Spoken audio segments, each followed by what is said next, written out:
dissolving boards that they actually want to carry on. Reno Turakatni. Kia ora, Mr Chair. Thank you for this opportunity to speak at the committee stage of this bill. My first contribution on this bill, sir. And we're up to part 3.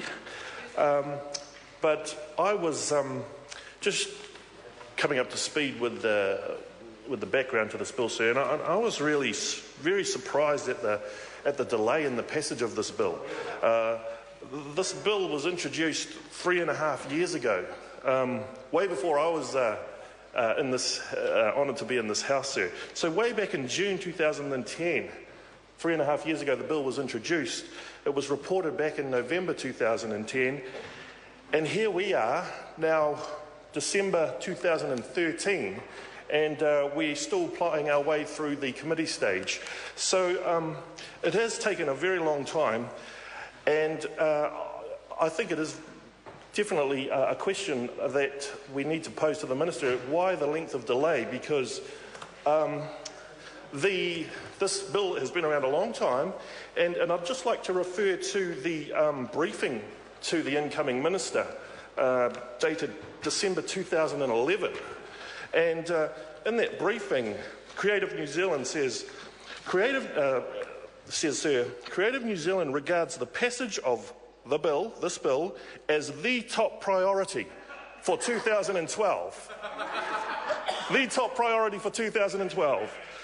The current hiatus in its passage makes it difficult for the current council and boards to progress significant policy and structural initiatives, as the implementation date for the new governance structure remains unconfirmed.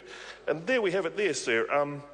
A plea from Creative New Zealand to the Minister to get cracking, to make this passage of this bill a top priority for 2012. Here we are on the verge of passing through 2013 into 2014, and we still haven't got this bill through. And I think it's an injustice to Creative New Zealand and the arts sector of our country, sir, because as they also go on to state in the briefing to the Minister, Creative New Zealand and the arts sector are operating in a period of considerable change and challenge. There's been considerable challenges for the whole arts sector, particularly post the Christchurch earthquakes, and right through to the present time, given the uncertainty of the governance structure of Creative New Zealand, of the council, sir. And so that brings us, so against that background, we now come to part 3 of this of the bill, which, as my colleague Grant Robertson outlined, sir, is really the guts of this piece of legislation, in that it deals with the actual expiry of the members of what would be the former Arts Council, and also the dissolution of the councils, in particular Te Wakatoi, the Arts Council, and the South Pacific Arts Committee. So those are the key provisions in this Part 3, sir. But what I'm actually I've had to do a bit of mental gymnastics, sir, because here we are in December 2013. The commencement date for this piece of legislation, which was amended by the Minister, I guess, it was at the Select Committee stage, is that the commencement date of this bill, of the Act, will be on the 1st of October 2011. So we are enacting a piece of legislation which will be enacted back in time in the 1st of October 2011, and it doesn't come into force, but as soon as it does come into force, all of the decisions, all of the board, all of the activities and operations of Creative New Zealand are basically in a limbo, I suppose, because effectively from back in time, on the 1st of October 2011, there was no more board. 2010, 1st of October 2010. So So that is the date, the effective date on when this legislation will actually come into force. So it's sort of, making my mind sort of go, what's going on here?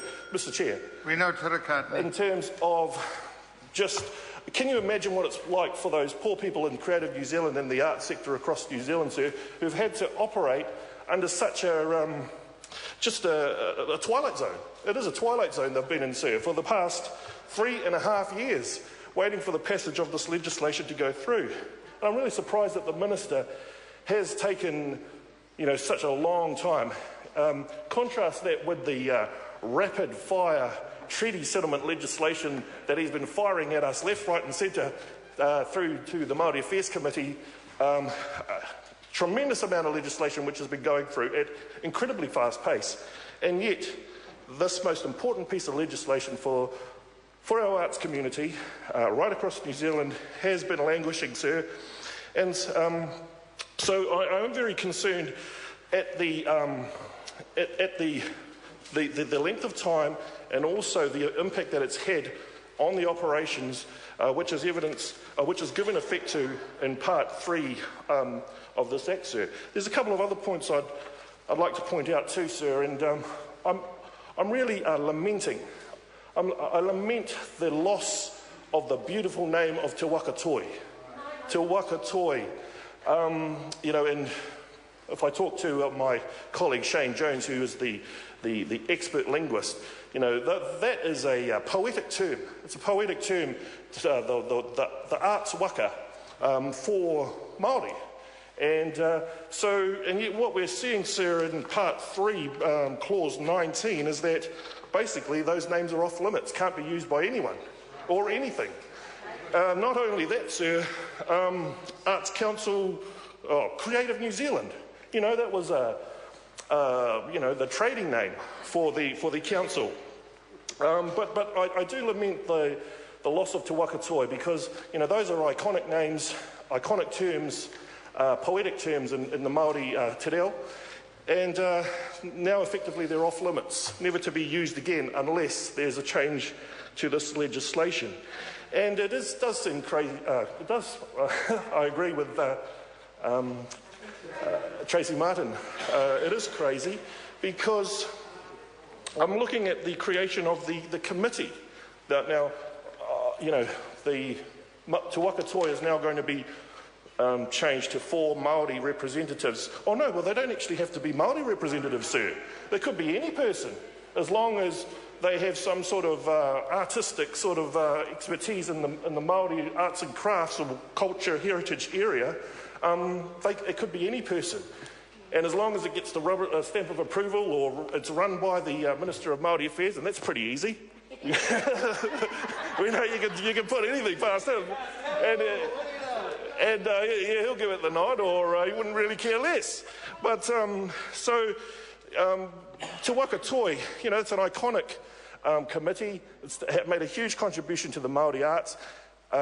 Te Waka Toi scholarships, Te Waka Toi awards, and now, yes, I lament its dissolution, sir, under this legislation. And it not only applies to Te Waka Toi, it applies to the Pacific Committee as well, sir. A representative group had close to 16 plus years of history of working with the arts sector. But what really I'm disappointed about, sir, is the complete lack of representation for the ethnic New Zealand, sir. No voice for ethnic New Zealand on this new Arts Council body. And today, sir, we had a press release from Stats New Zealand saying that New Zealand has more ethnicities than the world has countries. We are growing in ethnic diversity. Our population is increasing and changing all the way through, and yet that fast-growing demographic of our society has no voice on this Arts Council body. So those are some of the key aspects, sir, that I'd like to draw to the attention, and hopefully the Minister will be able to address some of them. But the delay in the passage of the bill, definitely, and the effective dates and what that means in terms of how Te Wakatoi, the whole Creative New Zealand group has been operating for the past 3 years, it has been a disservice to this great organisation. Thank you, sir. Darian Fenton. Mr Chair, well,